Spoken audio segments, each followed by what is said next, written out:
Inshuti bakundwa mwongeye kurirwaho neza. Abantu twari twakomeje gukurikirana kwiga ikigande mu kinyarwanda.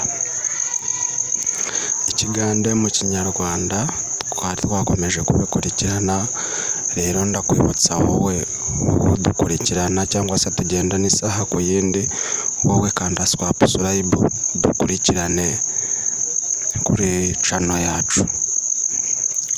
Rero dukomeze n'isomo ryacu, noneho tugende mu kuvuga. Ejo twubundi twari turi kuvuga ku isomo ryerekeranye no kurunda ente. Twarebye hamwe kurunda kari ukuragira ente, tubona kari inka.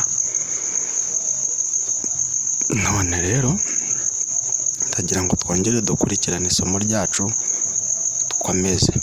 Urugero, twagiye gusura Mukamana yabyariye kwa muganga.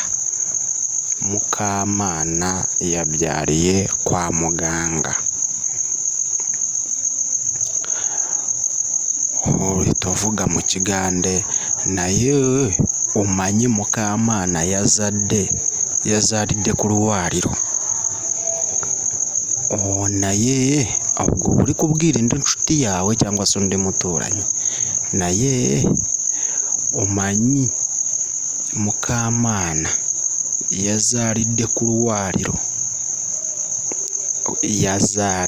Yazadde oba omukazi bagamba kubyala. Mukamana yabyaliye kwa muganga, omukazi yazalidde okulwaliro.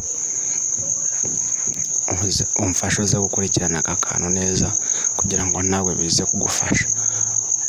Mukamana yabyaliye kwa muganga, naye omanyi Mukamana yazalidde ku lwaliro.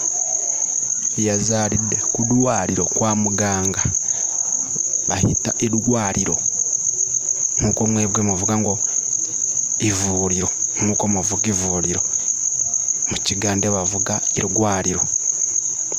Mu kigande bavuga irwaliro. Rero ndagira ngo dukomeze gukurikirana twige ikigande mu kinyarwanda kugira ngo bikomeze kugenda dukurikirana amasomo yacu. Rero wowe udukurikirana isaha yose, kanda subscribe dukomeze gukurikirana nyine ibiganiro byacu. Murakoze.